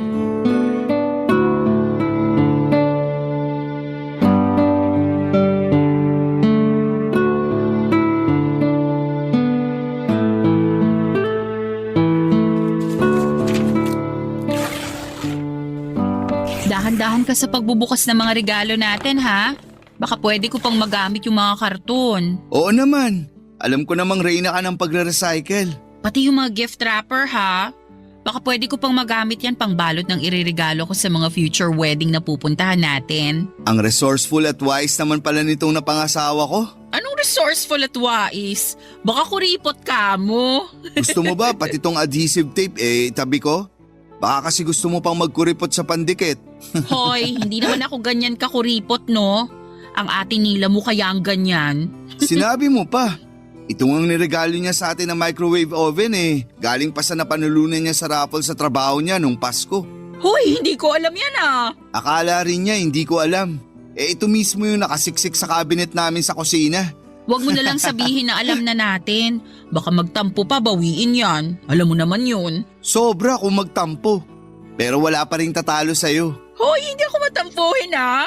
Anong hindi? Hindi ko lang na-replyan agad yung pinadala mong love letter sa akin nun. Nagtampo ka na agad ng 1 linggo. Ang hirap mo pa namang suyuin. Dati yun. Bata pa kasi ako noon. Hindi rin. Masyado ka lang clingy sa akin. Kasi patay na patay ka sa akin. Subukan mong i-deny. Habang tumatagal, pumapalo na sa langit ang kakapalan ng mukha mo, no? Iba ang kakapalan ng mukha sa confidence. Hindi na nga confidence yan Papunta na sa kayabangan Kaso, minahal mo naman ng todo ang mayabang na to. Ewan ko ba? Sabi ko naman hindi ako papatol sa mga nuknukan ng yabang. Kaso, kinarma ka ata sa akin. Hindi naman lahat ng karma masama. Para sa akin, good karma ka. Kasi after kong masaktan sa maling tao, ikaw ang good karma na binato sa akin ng Diyos. Nabukulan ka ba ng binato ka niya? Sige, ilakas mo yung biro mo. Kapag binawi niya ako sa'yo, iiyak ka talaga. Hindi rin. Hindi ka iiyak pag binawi ako ni Lord sa'yo? Hindi ka na niya babawiin kasi alam niyang tayo talaga para sa isa't isa. Ay, huwag kang masyadong kampante. Tandaan mo, nagkahiwalay na tayo noon. At hindi na ako papayag na maulit yun ngayon. Diyan ako bilib sa'yo eh. Bakit? Laki ng tiwala mo sa relasyon natin. Masyado ka lang in love sa akin, kaya tiwala ako na hindi mo ako basta-bastang iiwan. Nagsiseryoso na ako sa usapan, gagatungan mo na naman ang kayabangan. Kilala mo naman ako. Dinadaan ko lang sa biro ang lahat, pero seryoso ako. Seryoso sa'yo. Alam mo, ang landi mo pa rin, no? Sa'yo lang naman ako ganito. Talaga lang ha? Samantalang dati kapag hindi mo ako kasama, nilalandi mo raw yung kapitbahay nyo na dalaga. Uy, walang ganun. Si Ate Nila ba ang nagsabi niyan? Halika, puntaan natin siya para magkaalaman. Joke lang, hinuhuli lang kita. Hindi mo na kailangan gawin yan. Loyal ako sa'yo nun. Kahit gusto akong lapitan ng kapitbahay naming dalaga nun, iniwasan ko pa rin. So inaamin mong may gusto sa'yo yung kapitbahay nyo noon? Oh, bakit parang papunta na to sa away? Huwag mong sabihin sa akin pinagseselosan mo pa yun. Masama ba? So wala akong naging closure sa'yo noon eh. Kung closure lang din naman ang pag-uusapan, ikaw nga tong hindi nagbigay sa akin nun nung iniwan mo ako. Napatahimik si Mitch sa sinabi ko, Papa Dudut. Hindi ko rin alam kung bakit napabulalas ako tungkol doon. Nangako naman ako sa sarili ko na hindi na importante ang dahilan kung bakit niya ako iniwan noon dahil nakabalik naman siya sa ngayon. Kaya lang tao lamang ako at naghahanap ng sagot kung bakit nawala siya sa akin noon. Babawiin ko na nga sana yung sinabi ko para hindi na awkward. Nagkunwari na lamang ako na pinagpapatuloy na ang pagbubukas ng regalo. Kaya lang ay hindi na ibalik ang dating masayang energy namin. Kaya naman hinawakan ni Mitch ang mga kamay ko para ibigay sa akin ang closure na ilang taong ko ring hinahanap. Pinatigil niya ako sa pagbubukas ng mga regalo. Hinarap niya ako at tinanong kung gusto ko ba talagang malaman kung bakit niya ako iniwan. Tumango lamang ako kahit na hindi na ako noon sigurado kung gusto ko pa rin bang malaman. Napabuntong hininga si Mitch. Panay ang tingin niya sa paligid. Parang alanganin din siya kung sasabihin sa akin ang katotohanan. Kinabahan ako noon, Papa Dudut, kung ano-ano ang laro sa isipan ko sa kung bakit nga ba niya ako iniwan. At doon ay mas lalong kumabog ang dibdib ko nang malaman ko ang katotohanan. Inamin niya sa akin na nagpadala siya sa mga sinabi ng ibang tao na masyado akong bata para sa kanya. Na kesyo maghahanap daw siya ng kaedad niya at pareha sa level ng pag-iisip niya. Kaya naman pinatos niya ang isang manliligaw niya. Hindi raw niya gusto ang lalaking yon pero nagawa niyang patulan dahil masyado siyang nadala sa emosyon niya. Nilihim nila ang kanilang relasyon. Hindi yun nalaman ni Ate Nila dahil nahihiya rin daw si Mitch sa ginawa niya. Pero 2 buwan lang nagtagal ang relasyon na yon at iniwan na rin siya ni Mitch, Papa Dudut. Na-realize daw niya na ako talaga ang gusto niya. Gusto raw niya makipagbalikan sa akin pero sinabi ni Ate Nila na masyado na raw akong nasaktan at mas makakabuti kung mag-move on na lamang kaming pareho mula sa sakit na aming naranasan ng mga panahong yon, Papa Dudut. Barangay Love Stories. Barangay Love Stories. Hindi ko pa rin matanggap na pinagpalit ako ni Mitch sa iba, Papa Dudut. Inakala kong hiniwalayan lamang niya ako dahil nakinig siya sa iba. Kaya lang iba pala ang totoong nangyari. Nasaktan ako noon at hindi ko naman yon gustong ipakita sa kanya. Kaya lang ay mabilis niya akong nahalata, Papa Dudut. Kinausap niya ako tungkol doon, natatakot na raw siya na baka magbago na ang isip ko sa kanya. Natakot siya na baka hindi ko na siya gustong mahalin. Doon siya nagkakamali. Kahit ganoon ang nangyari sa nakaraan namin, ni minsan ay hindi sumaglit sa akin na bawiin ang pagmamahal ko sa kanya, Papa Dudut. Nakonsensya tuloy ako dahil ramdam ko ang takot sa mga mata niya habang nagtatanong kung balak ko na ba siyang iwanan. Hindi ko siya pwedeng iwan, Papa Dudut. ayoko. Alam ko sa puso ko na siya na ang huling tao na gusto kong makasama. Naapektuhan lang talaga ako sa inamin niya at nabigla lang naman. Hindi ko lang din kasi inaasahan, kaya naman sinubukan kong bumawi para iparamdam sa kanya na hindi importante ang naging kasalanan niya sa akin sa nakaraan. Gusto kong bumawi sa kanya sa kasalukuyan. Gusto kong ipakita sa kanya na baliwala ang pagkakamali niya. Siya ang pinakaimportanteng meron ako at handa ko yung ipakita sa kanya, Papa Dudut. Kaya naman minadali kong gumawa ng paraan para maiparamdam sa kanya na hindi siya dapat mangamba na iiwan ko siya. Yun ang pinakahuling gagawin ko. Nawala na siya noon at alam ko kung gaano yon naging mahirap para sa akin. Kaya naman gagawa na ako ng paraan para hindi na yon maulit pa, Papa Dudut.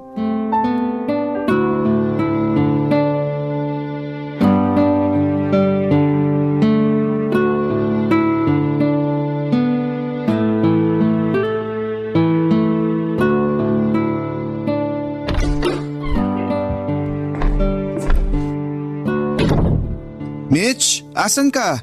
Nakauwi na ako. Ang aga mo namang umuwi. Hindi ba mamaya pang 6:00 out mo sa trabaho? Nag-early out ako. Bakit? Masama ba pakiramdam mo? Gusto mo ipagtimpla kita ng tsaa? Ano, may masakit ba sa'yo? O teka, lalabas lang ako para bumili ng gamot mo ha? Wala akong sakit. Ayos lang ako. Eh bakit nag-early out ka sa trabaho mo? Para mag-date tayo. Magbihis ka na. Magsuot ka rin ng komportableng sapatos. Mahaba ang gala natin. Anong okasyon? Katatapos lang naman ang monthsary natin. Hindi naman natin birthday. Anong meron? Kailangan bang may okasyon para i-date ko ang paborito kong asawa? Paboritong asawa? Bakit? Meron ka pa bang ibang asawa bukod sa akin? Mali na naman ako.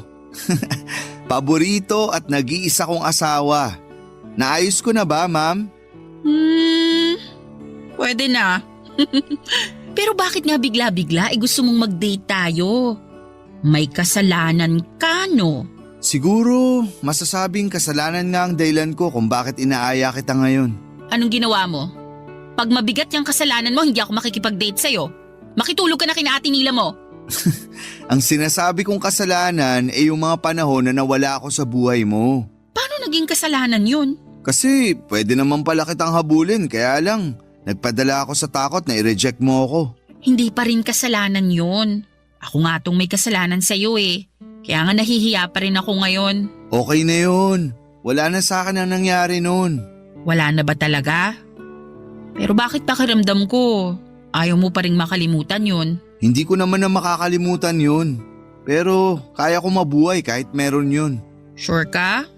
Baka isang araw isumbat mo yun sa akin. Kailan ko ba sinumbat lahat ng nagawa ko para sa'yo?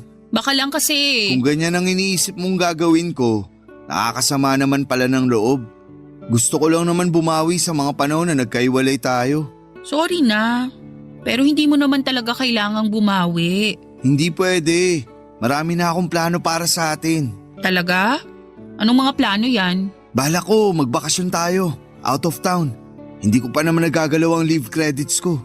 Kahit saan mo gustong pumunta, pupuntahan natin. Libre ko. Aba, libre mo lahat? Magastos ako, sige ka. Magsisisi ka. Kahit anong ituro mo, bibilin ko. Pangbawi lang sa nakaraan. Hindi kasi kita mabilan dati o malibre man lang kahit buko juice at monay. Ikaw lagi yung taya noon. Hayaan mo ako naman ang manlibre ngayon. Naiintindihan ko naman na wala ka pang panlibre sa akin. Malamang estudyante ka pa lang nun eh. Hindi naman ako naniningil. Pero gusto ko talagang bumawi sa mga hindi ko naibigay at nagawa noon. Hayaan mo na ako. Bakit ba lagi mong iniisip na bumawi sa nakaraan? Eh wala ka namang utang. Binigay mo pa rin sa akin ang lahat ng makakaya mo noon. At alam kong pinaghirapan mo lahat. Mula sa love letters, hanggang sa paghatid sundo sa akin sa trabaho. Sapat na yun sa akin.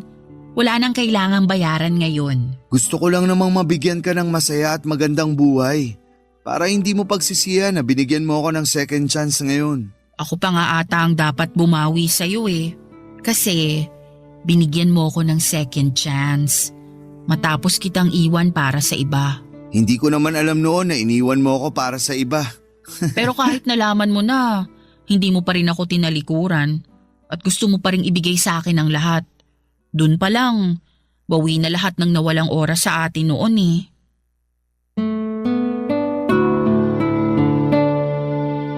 Hindi ako makapaniwala kung gaano ako kaswerte na magkaroon ng chance para marinig ang mga salitang yon mula kay Mitch. Hindi pa rin ako makapaniwala na meron kaming second chance para ipagpatuloy ang pagmamahalan namin na naudlot sa nakaraan. Baka nga kinailangan naming pagdaanan ng hiwalayang yon para malaman namin na kami ang itinakda ng Diyos. Niyakap ko siya dahil hindi ko na alam kung ano pa ang isasagot ko. Parang masyadong perfect ang mga huling sinabi niya, Papa Dudut. Hindi ko na yon madudugtungan pa. Kaya dinaan ko na lamang sa yakap para iparamdam sa kanya na masaya akong narinig sa kanya na sapat na ang lahat. Pero kahit na ganoon pa man ay hindi pa rin niya ako napigilan na ibigay sa kanya mga bagay na hindi ko nakayanang ibigay noon. Hindi na ito para bumawi lang. Ginawa ko na yon para makita niya kung gaano ko siya kamahal. Sa paglipas pa ng mga buwan ay naging masaya ang relasyon naming dalawa, Papa Dudut. Wala kaming naging pagtatalo. Ito talaga ang relasyong pangarap at kinaiinggitan ng lahat. Kaya buong puso akong nagpapasalamat na meron ako ng ganitong klase ng relasyon. At pinangako ko sa sarili ko na kahit na anong mangyari, hindi ko ito sasayangin. Minsan ang nawala si Mitch sa akin. Hindi pwedeng maulit yon. Ang mga dating nagduda sa relasyon namin ngayon ay sila na mismo ang nagsasabi ng sana all. Sila na mismo ang nagpapakita ng suporta. Bigla silang naniwala na totoo ang pagmamahalan naming dalawa. Kabilang na doon si Ate Nila at hindi naman kontra si ate noon sa naging relasyon namin. At maski na ang pagbabalikan namin. Pero may takot lang siya na masaktan kaming dalawa sa proseso ng pagmamahala namin. Ayaw niyang makita ang dalawang mahalagang tao sa kanya ay kapwa masasaktan dahil sa pagsugal muli sa pagmamahal. Tinanggal namin ang mga takot na yon nang dalawin niya kami sa aming bahay, Papa Dudut.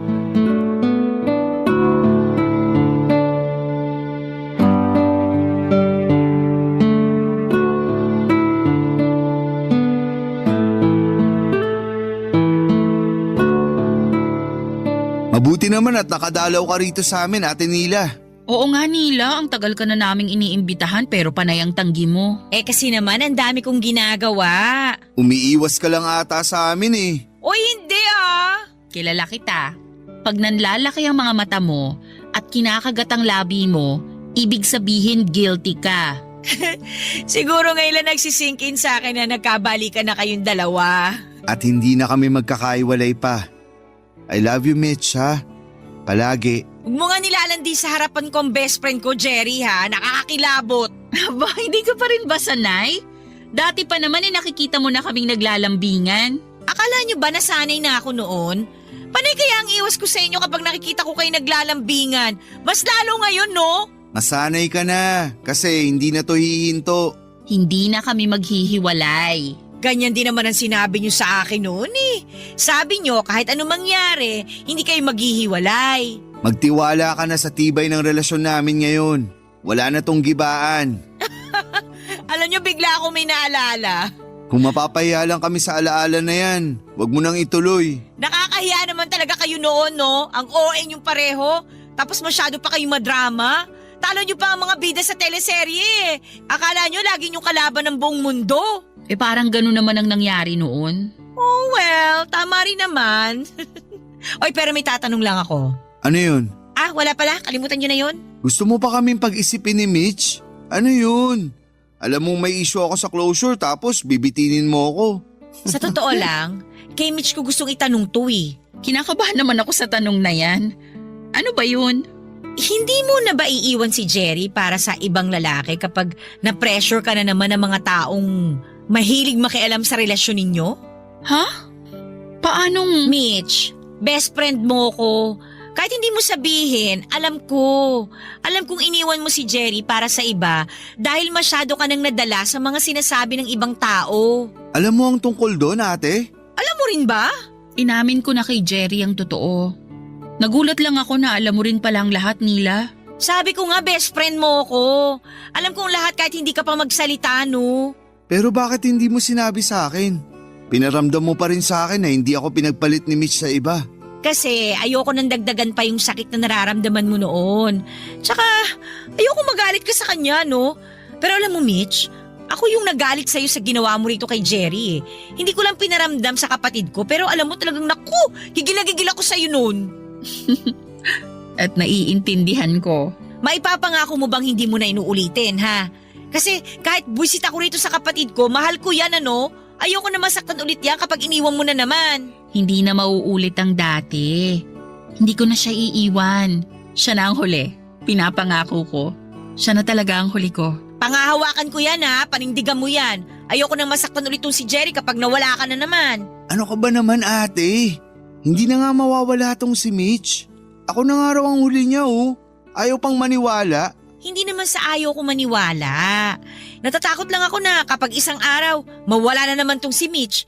Hindi ko na alam kung paano ko itatago yung galit ko kapag nangyari yun. Hindi na mangyayari yon. Inuulit ko. Si Jerry na ang huli.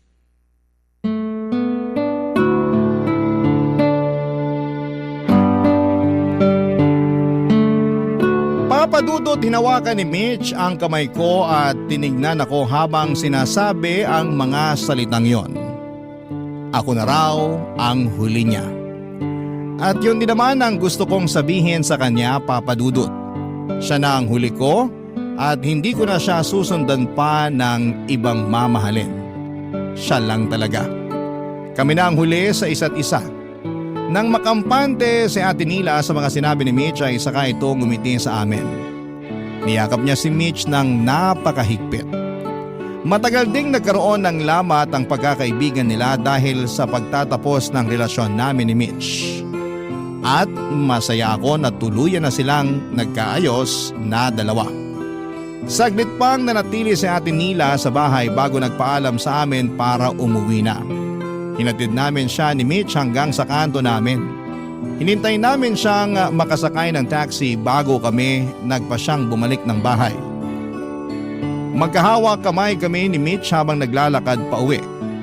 Hanggang sa biglang makaisip si Mitch ng pwede naming gawin. Sinabi niya na natatakam daw siya ng monay na may peanut butter at saka buko juice na maraming yelo. Nagmadali kaming pumunta sa paborito naming bakery at maswerte kaming hindi pa yon nakapagsara kaya nakapag-order pa kami. Alam kong sasamang muli ang tiyan ko dahil pinagsabay ko na naman ang monay at buko juice pero wala akong pakialam. Masyado akong lumulutang noon sa saya dahil sa pagmamahal ko kay Mitch. Nang matapos kaming kumain ay inaya niya akong maglakad at tunguhin ang paradahan kung saan madalas ko siyang hinahatid at sinusundo pagkatapos ng kanyang trabaho. Ilang libong alaala ang nagbalik sa amin ang mga oras na yon. Kahit sabihin pang saglit na panahon lang kaming naging magkarelasyon noon. Nang magtinginan kaming dalawa ay doon ko naramdaman kung gaano ko gustong ialay ang buhay ko sa kanya. Sobrang mahal ko siya, Papadudot. Hindi ko napigilang hawakan ang kanyang mukha at ulitin ang pangakong siya na ang huli para sa akin. Ngumiti siya at inulit din ang mga katagang yon sa akin. Ako na raw ang kanyang huli. Nagkatotoo naman ang pangako niyang yon. Ako na nga ang kanyang naging huli. Dahil isang araw muli na naman niya akong iniwan. At sa pagkakataong yon alam kong hindi na siya babalik pa. Hindi niya ako pinagpalit sa iba pero sa Diyos na ang bumawi sa kanya. Sobrang sakit noon para sa akin. Akala ko sa pangalawang pagkakataon ay magiging masaya at mahaba na ang pagsasama namin, Papadudot. Pero tulad ng dati ay parang pinatikim lang sa akin ang kaunting saya kasama siya. Dahil sa huli, babawiin din siya. Ilang buwan nang sumakabilang buhay si Mitch, Papa Dudut, at hanggang ngayon ay wala pa rin closure sa akin ang pagkamatay niya. Hanggang ngayon, patuloy pa rin ang pagtatanong ko sa Diyos. Bakit niya binawi si Mitch? Bakit niya ibinalik si Mitch sa akin gayong balak din pala niya kaming paghiwalayin? Mas matatanggap ko pa siguro kung pinagpalit na lamang niya ako sa ibang lalaki. At least alam kong andyan lang sa paligid at pwede ko pang mahalin sa malayo. Pero iba na yung kaso namin sa ngayon, Papa Dudut.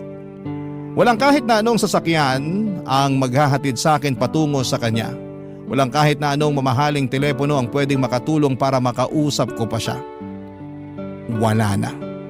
Oo, at ako ang kanyang huli, pero napakasakit isipin na hindi ko naman maramdaman kung gaano ako kaswerte na ako ang lalaking huli niyang minahal dahil hindi ko naman siya mahahawakan at nalalapitan. Ako man ang huli, pero bakit ang hirap? Ang hirap makita ang kagandahan ng mga salitang yon, lalo't hindi ko na siya pwedeng makaharap pa sa ngayon. Maraming salamat po sa pagdadalamhati at pagbasa ng aking liham. Ang inyong kapuso at kabarangay forever, Jerry.